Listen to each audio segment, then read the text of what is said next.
bring in Toby Vogel, who is a political analyst who joins me now from Brussels. He's also the co-founder of the Democratization Policy Council, which is a think tank based in Berlin. Toby, good to have you on the show. When it comes to the banning of Russian energy imports, I think it's important to make a distinction between oil and gas, right? Yes, that's correct. I mean, the geopolitics of energy are complicated in both cases, but there is a difference in terms of how dependent Europe is on gas versus oil, but also in terms of how these are delivered to Europe. So gas largely comes through pipelines that cannot just be sort of switched overnight. Russia lacks the LNG, the liquefaction capacities that other countries have, so it cannot simply switch its exports to new markets, whereas oil is to some extent easier. The other big difference, of course, is the relative dependence of Europe on gas versus oil. What we're seeing today with the energy ministers, but more generally with EU member states, are that divisions between the member states are coming into the open, depending on their situation politically with regards to the Kremlin and the attack on Ukraine, but also in economic terms, in terms of their dependence on Russian energy. I'll get to the division within the European Union in just a bit, but since you mentioned oil being easier than gas in terms of banning, let me give you an example.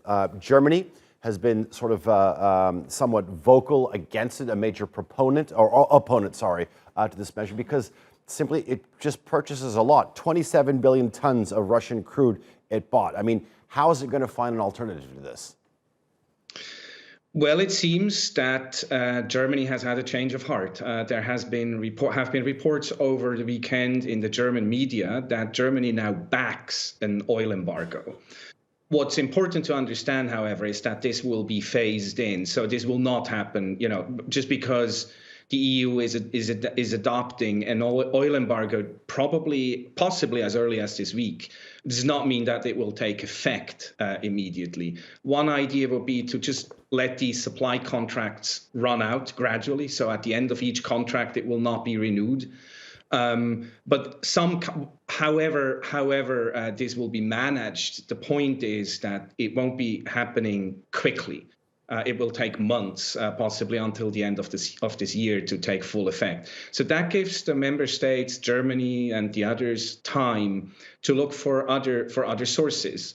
Russia is a big producer, but it's obviously by no means the only one. And as I said, oil is in theory, in principle, easier the oil sources are easier to substitute than in the case of gas. Oil may be easier to substitute, but when you look at sort of a possible European Union ban on Russian oil, it is a decision that requires a unanimous decision by all the members of the bloc. I mean, do you think that these plans could be derailed by specific, let's say, Hungary? I mean, not only is it also dependent on Russian oil, but it is also a close ally of the Kremlin.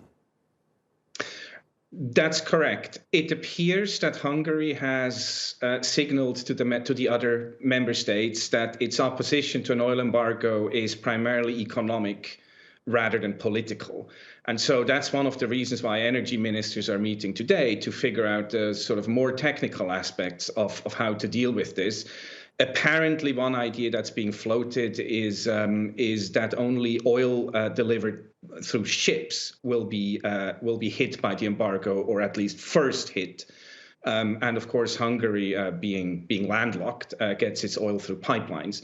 I mean, there's various ideas floating around. The point is that Hungary appears unlikely to be willing to use its veto. It does not want to be the only country blocking this. And with Germany swinging around, I think we're seeing fairly decisive momentum towards an oil embargo. Gas, as I said before, is a different question, where Germany continues opposing it. Another complicating question is the French parliamentary elections. that are coming up. Nobody wants some kind of energy supply shock right before an election. So there's all sorts of complicated domestic issues, diplomatic issues, and economic issues playing into this equation. I understand that there are a lot of complications with this, but when you're banning Russian oil, the intended effect is to actually punish the Russian economy. I mean, do you really think it's meaningful when it's fairly easy for Vladimir Putin to actually find alternative markets?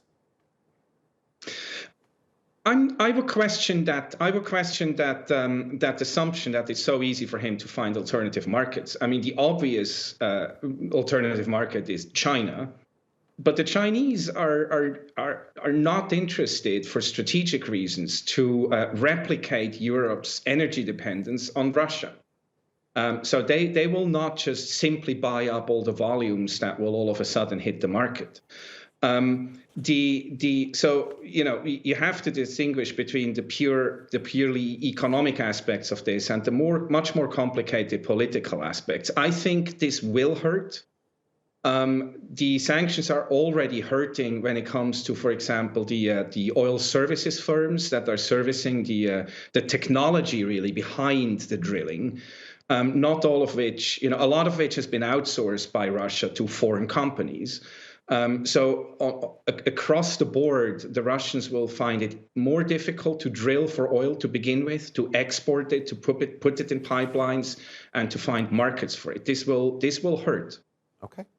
Toby Vogel, thank you very much for joining us here on the NewsHour. Do appreciate the analysis.